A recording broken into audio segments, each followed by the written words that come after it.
dari pagi jangan laku-laku ini yang dagang. Ya gimana mau laku? Ya makanya dagang kamu aja, nggak dekat sama ya. Aku adalah penjual ikan loai.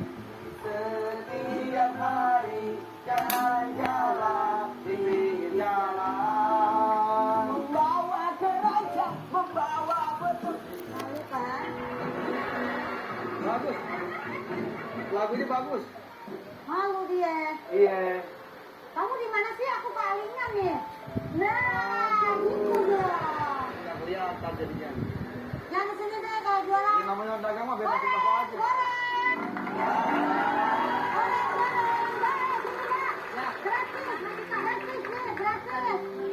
Gratis, murah harganya. Kalau bisa ngebeli botol, gratis gorengannya. Bisa. Sini bang. Iya. Sini bang, sini bang. Jangan nanya dulu ya. Ya. Apa jual gorengan? Jual gorengan. Ini berapa? Ini 40.000. Ini? Ini 25.000. Ini? Gratis. Tapi kalau saya borong teman 200.000 boleh? Kamu 10.000. 200.000 deh. Nggak bisa. Nggak bisa Pak. Jangan main-main Pak. Saya kan bisa Pak. Mana sih? Kalau gitu kita duduk dulu deh. Murah, murah. Kenapa 4.000? Udah 200.000 nggak bisa. Iya.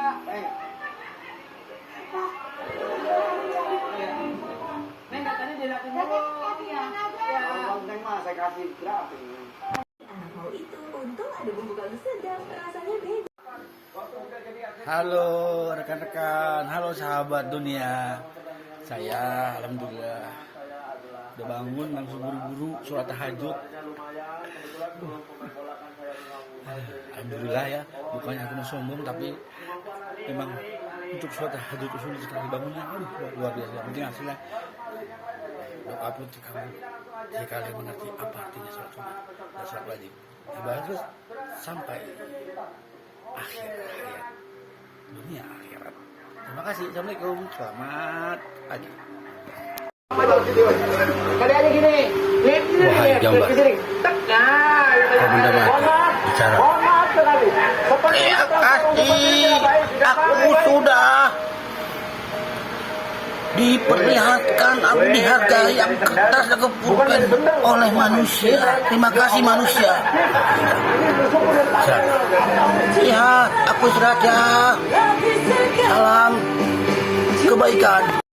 Dari lulusan Darussalam Dr. Yasa dan mengambil gelar S1 dari Al-Azhar Cairo, Tafsir, kemudian S2-nya dari UIN Jakarta dan mengambil gelar doktoralnya di Universitas PT IGI Jakarta. Aktivitas Ustaz yang pertama adalah sebagai dosen di Institut Asutrian Tenang dan juga menjadi di berbagai kajian menjadi narasumber. Dan pada pagi hari ini tema yang akan diangkat oleh Ustaz adalah mengenai tafsir tematik dari ayat-ayat puasa.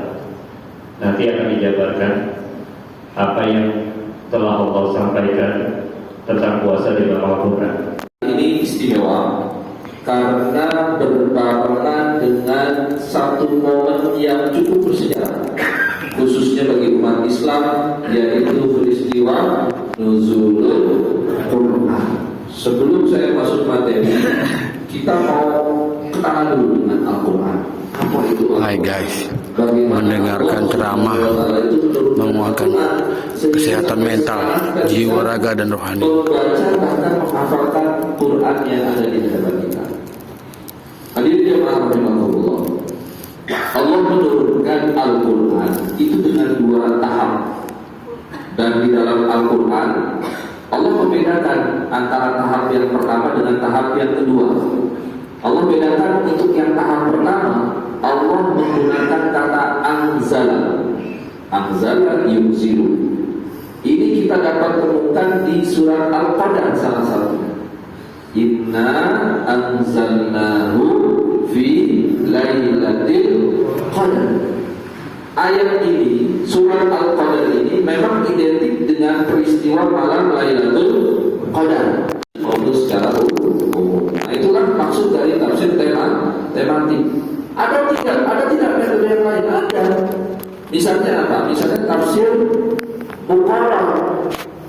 Quran itu adalah tafsir komparatif. Dia membandingkan antara satu tafsir dengan tafsir yang lain, antara satu pendapat dengan pendapat yang lain. Nah, itu yang kedua, metode komparatif. Nanti ada juga metode namanya metode analitik, ya, tahlili. Jadi para jemaah sekalian, para penafsir itu, kenapa kemudian banyak metodenya? Kenapa kemudian banyak coraknya, banyak warnanya itu tafsir itu? Karena itu semua adalah kembali kepada Al-Qur'annya. Karena Al-Quran itu, kalau kata para ulama, Al-Quran itu diibaratkan seperti permata berlian. Masing-masing sisi itu memancarkan kilauan. Maka tidak heran kita membaca Al-Quran dengan bacaan orang lain misalnya, itu nanti akan berbeda pemahamannya, penafsirannya akan berbeda, tidak sama. Termasuk para penafsir. Ada yang penafsir misalnya, dia latar belakangnya adalah seorang ahli hukum, fikih. Ketika ia membaca dan menafsirkan Al-Quran, maka warna penafsirannya itu yang dominan itu fikih. Kenapa? Karena kacamata yang dipakai adalah kacamata ahli fikih, ilmu fikih. Maka nanti produk tafsirnya itu tafsir dalam fikih. Contohnya apa? Contohnya tafsir Al-Munir karangan Wahbah Zuhaili.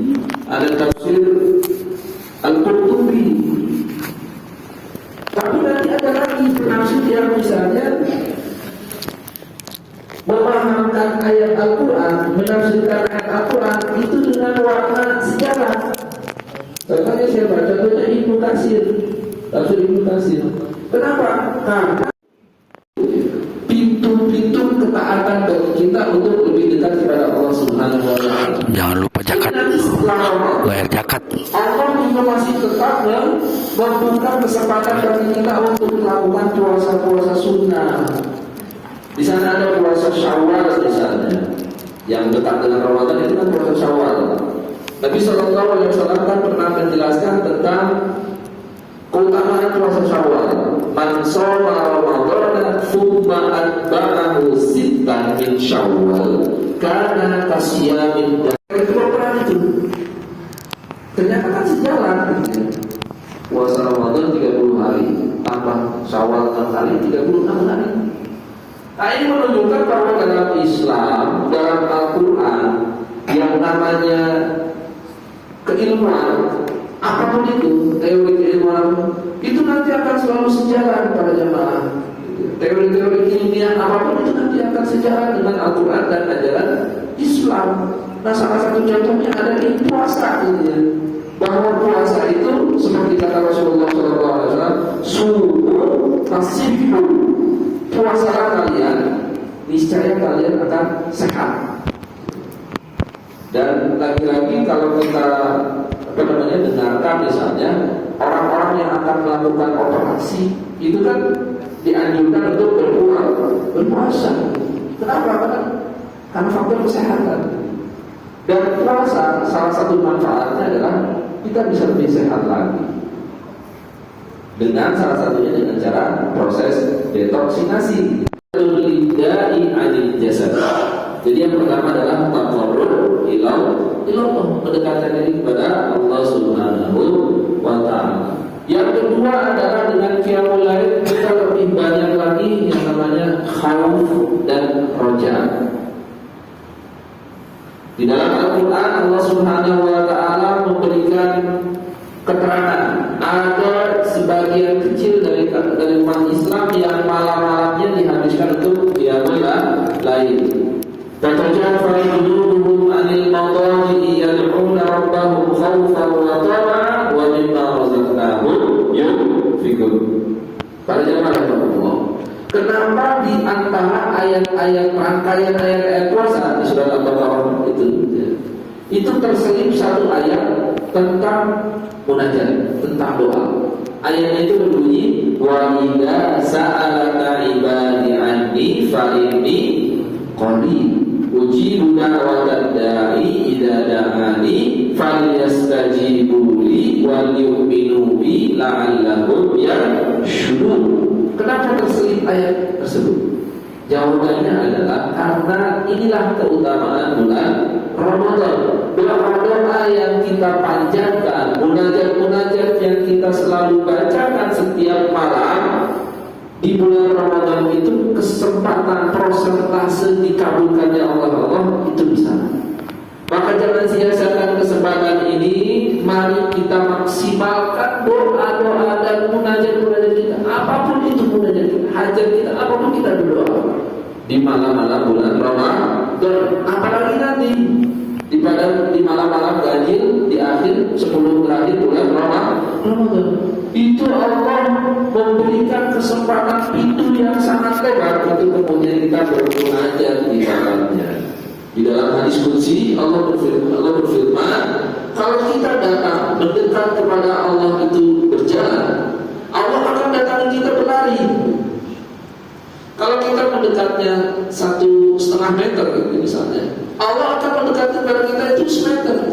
Jadi sebetulnya lebih bersemangat Allah ketika ada seorang hamba yang minimal ada usaha gitu ya, untuk kita mendekatkan dan meminta, memohon apapun hajat kita kepada Allah Subhanahu wa taala. Mari jangan sampai kemudian dijelaskan dalam Quran dan keterangan Rasulullah, Allah nanti akan mengganti apa yang sudah kita infakkan. Lokasi Masjid Jami Al Muhajirin Batu Ceper, Kota Tangerang, belakang Polsek Batu Ceper. Spiritnya para jamaah, zakat itu kan spiritnya bagi para mustahik tahun ini itu kan dia nggak terus-terusan. Cara pengajian dimulai setelah sholat tahun subuh. depan dia posisinya berubah menjadi muzaki. Jam 4 pagi. Kan itu. Jadi jangan tiap tahun Barat mustahik terus. dipimpin para ulama dan ceramah oleh Pak Ustadz. Menikah gitu. Bagaimana caranya usaha? Terima kasih telah menonton. Itu spirit yang ingin dibangun dalam Assalamualaikum. zakat sebetulnya. Selamat Sehingga kemudian pagi. umat Islam ya itu tadi gitu, dia tidak lemah secara finansial. Justru sebaliknya secara ekonomi umat Islam itu adalah umat yang kuat, bahkan kemudian bisa memberdayakan ekonomi, salah satunya dari zakat. Kemudian demikian dengan sedekah. Walladzina yu'tuna ma ataw wa qulubuhum wajilah annahum ila rabbihim raji'un. Jadi zakat dan sedekah itu para jemaah sekali lagi harus didasari oleh keikhlasan, ketulusan dan takut. Ya. Kenapa? Karena di beberapa riwayat itu menceritakan orang yang banyak hartanya gitu ya. Itu nanti dia hati-hati juga gitu ya. Hati-hati maksudnya nanti di hari kiamat pertanggungjawabannya akan lama juga gitu, dihisab-hisabnya, dihitung-hitungnya nanti akan lama gitu. Dengan zakat, dengan sedekah itu minimal membantu kita dalam hal perhitungan ketika di hari yaumul hisab nanti. Nah itulah kemudian untuk kita masih ada kesempatan dengan zakat dan sedekah.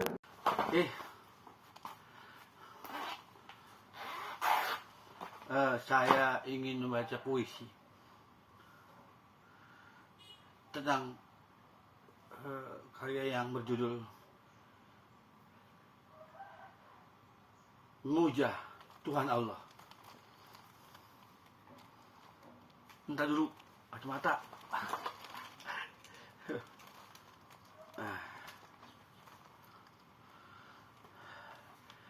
Puisi dibacakan setelah hitungan keempat. 4, 3, 2, 1. Terimalah titah, oh sahabatku, dalam seruan ini.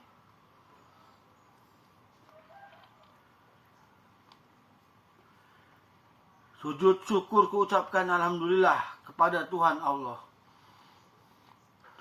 Kami selalu akan memujamu, ya Allah. Ilmu agama adalah wasiat bagi yang berhak.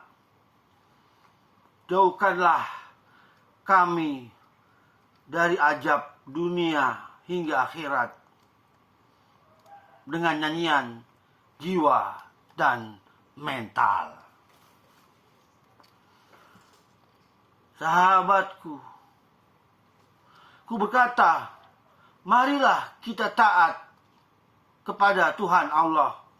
Tiba-tiba ku bermimpi